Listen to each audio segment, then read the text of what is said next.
All right, hey everyone, welcome back to another episode of the Jazz Piano School podcast. My name is Brendan Lowe, creator and founder of Jazz Piano School, and this is going to be episode number 149.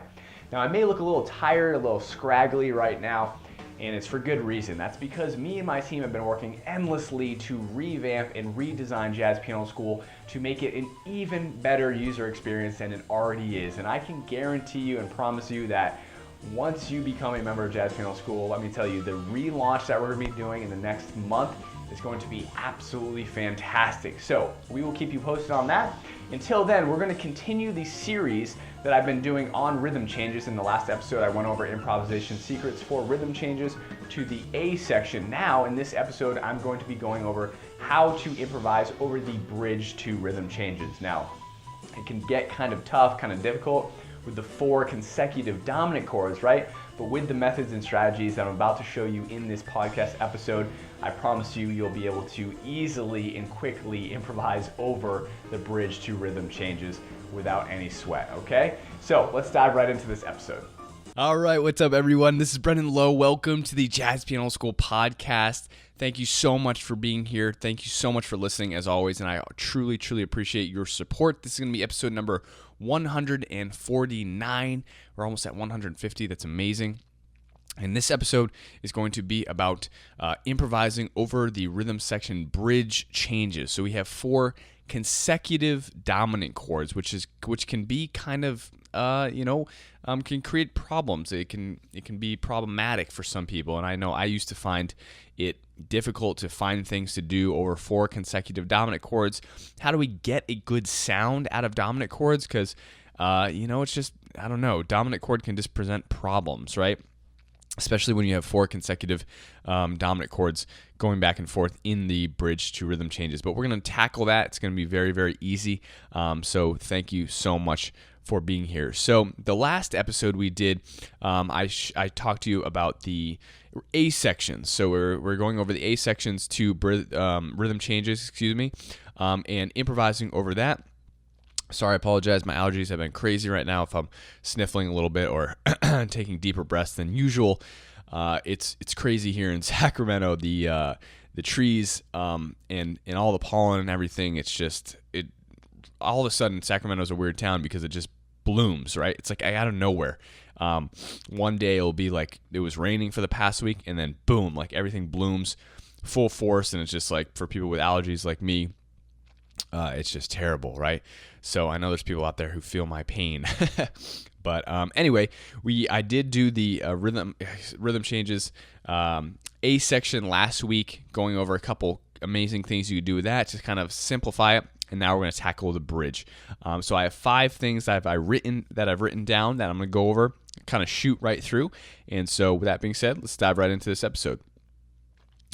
So the first way we're going to do this is basically a dominant chord is it can be difficult to solo over consecutive dominant chords, right? So if I have a D7 chord, which is the first dominant chord in the bridge, right? And we have our mixolydian scale. Now, a lot of times, if you are a beginner, an intermediate player, or any sort of player, it can still be tough to find lines. Like, what do I play over this dominant chord, right?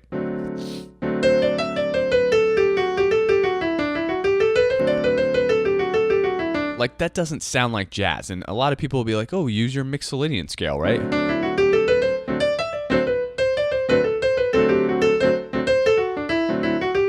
Now, granted, I'm using a root position voicing here in my left hand, so that doesn't sound that great. But even if I change it to a rootless voicing and I still improvise the same way, it's still not going to sound that great.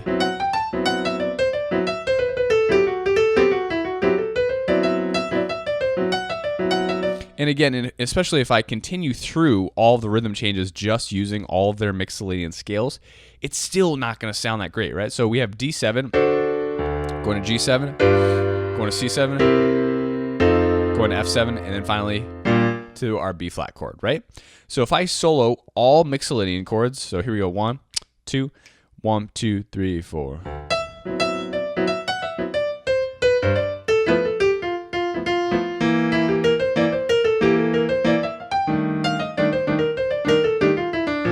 Right?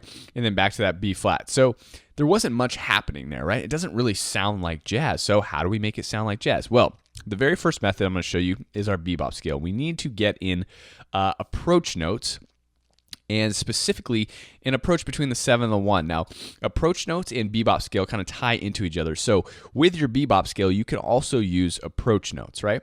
But I'm going to start with just one, our bebop scale. Now, our bebop scale is going to have a little approach note into the 1 between the 7. Now, what does this do? This allows us for our chord tones to line up continuously. If I'm moving upward or downwards, they'll stay on the downbeats. 1 and 2 and 3 and 4 and 1, right? So we're back at D again instead of just using the Mixolydian scale. The downbeat of 1 is now on an E, right? And then that would be G and B, natural. Okay? For our D7 Mixolydian scale. So the bebop scale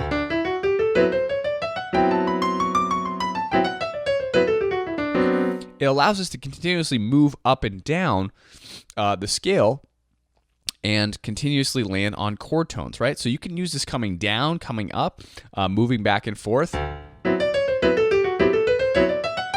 right? Kind of however you want, right? It doesn't have to be up and down scale or motion. You can kind of do...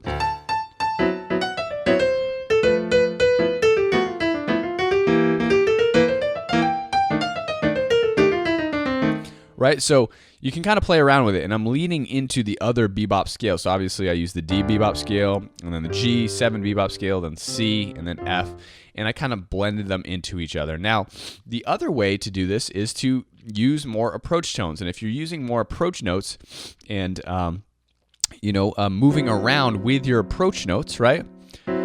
It's going to make such a better sound. So one of the things, that you want to do is approach the third.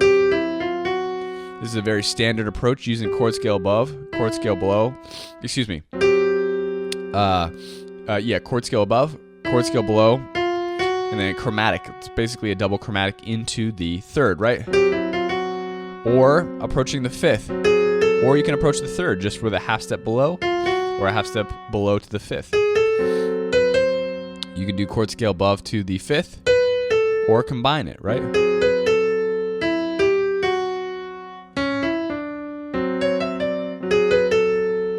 Right? Or you can do, right? You can do that. Do this. So all these different type of approach notes, and I'm not going to go into approach notes right now, but you want to include them into your playing, and that's going to help you create more of a bebop sound, right? So,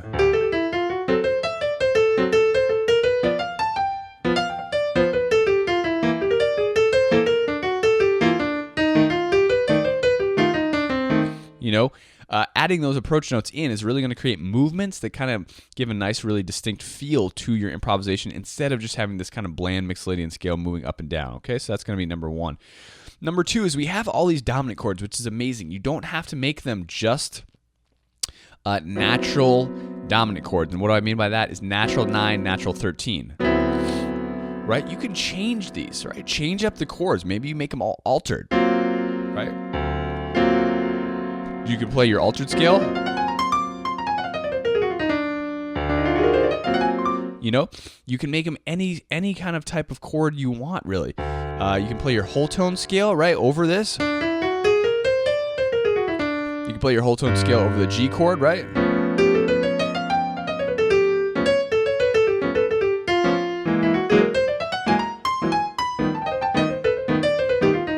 And then you're back to B flat, right? So there's so many different ways you can play your half whole scale, right? Half, whole, half, whole, half, whole, half, whole, right?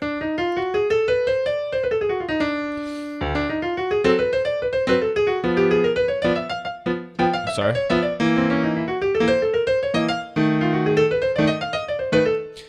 Take all the different characteristics and all the different types of scales over your dominant chord and start to bring out these colors, because it doesn't just have to be just natural 9s and natural 13s.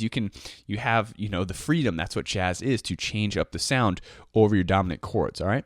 So just play around with that, mess around with your different sounds, and go for it. Yeah, sorry, my allergies are going crazy. I apologize. But number 3 is going to be creating 2 5s out of the dominant chord. So this is kind of a reharm technique, right? So instead of just having the D7 chord, right, we're going to be doing A minor. We're going to be putting the relative 2 minor before the dominant chord. So we're creating a 2-5 motion, which can be very helpful for a lot of people in soloing, because you now have 2 harmonic changes to think about. Instead of just one dominant chord, you can think about A minor, and then you resolve to the dominant, right?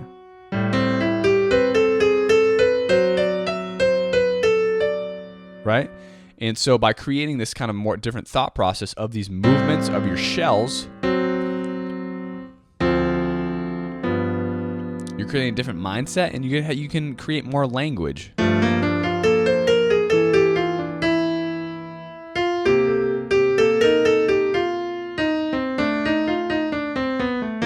You know, whatever it is, right? So A minor, right? I'm going to D7, D minor to G7, G minor to C7, C minor to F7, right?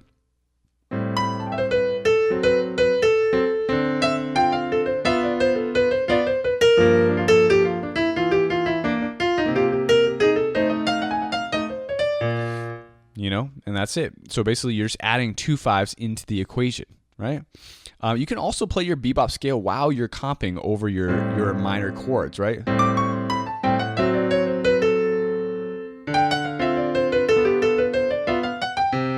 Whoops, sorry.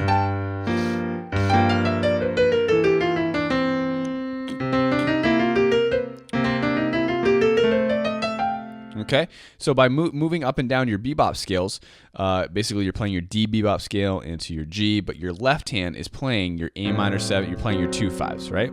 2 5. Again, you don't have to do that. You can solo however you want over your 2 5s and make it great as well. Okay, number 4 is just kind of be playing sus chords, right?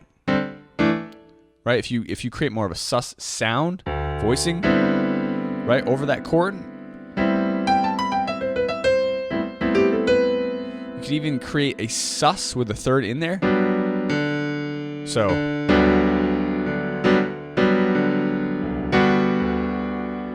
you're actually adding the 4 and the 3 in the voicing at the same time, right? Which can be kind of cool. So you have the 4 and the third. Kind of gets this sound going. Then you can do the same thing over the G7 chord, right?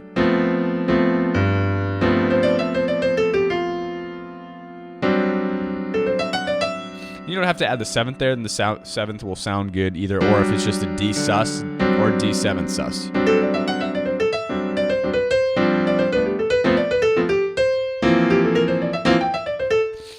And again, your right hand can be playing more modal things, pentatonic scales, things like that, right, during, or it can just create, you can still just improvise with a D mixolydian scale, but with your voicing, it's going to, rather than playing a D7 voicing in mixolydian, anytime you're playing more of a sus sound,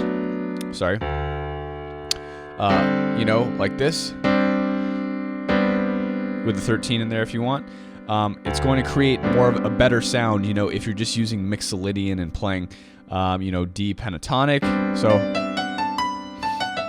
or, you're playing, G pentatonic, will fit really nicely over the D sus chord as well, right? Or you can play really anything, from your mixolydian scale. Just kind of, improvising melodies, right? So even if I just stay on this D,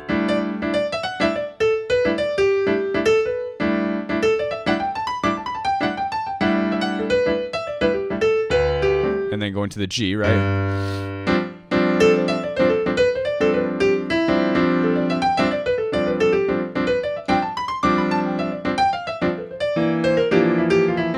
And then to the C, but obviously I'm not playing in time, right? I'm not playing metered time. So let me slow this down a little bit.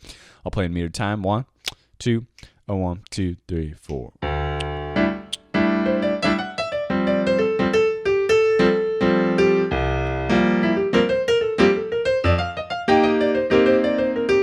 Right, stuff like that. Okay, one more time. 1, 2, 3, 4.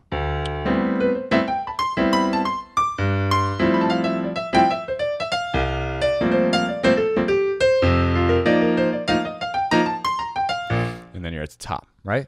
So more of a sus modal sound is number 4. Finally, number 5 is going to be a tritone sound, right? So using more of a tritone sound. So instead of thinking D7, we can think A flat 7. And then moving down to our G7, right? Whatever you want to play over here. And then instead of C7, tritone, G flat 7, right? And then finally to F7. So our comping is D7, A flat 7. So we're creating this half step harmonic progression. And again, you'll have to kind of add that bass in there.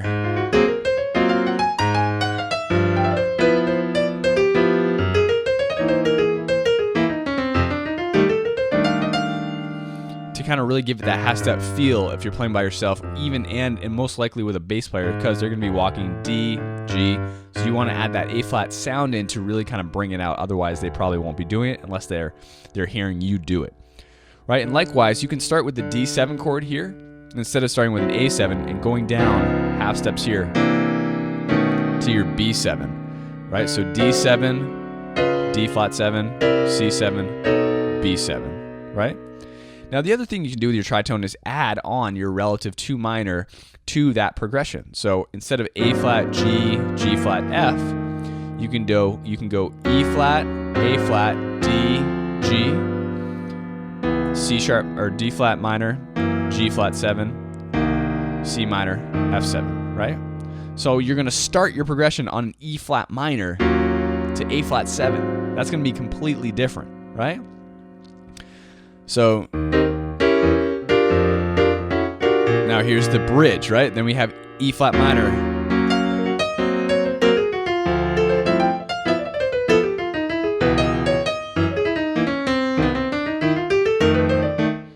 So you're playing this. And then the same thing, you can do A minor, D7, A flat minor, D flat 7, A, G minor, C7, F sharp minor, B7, right?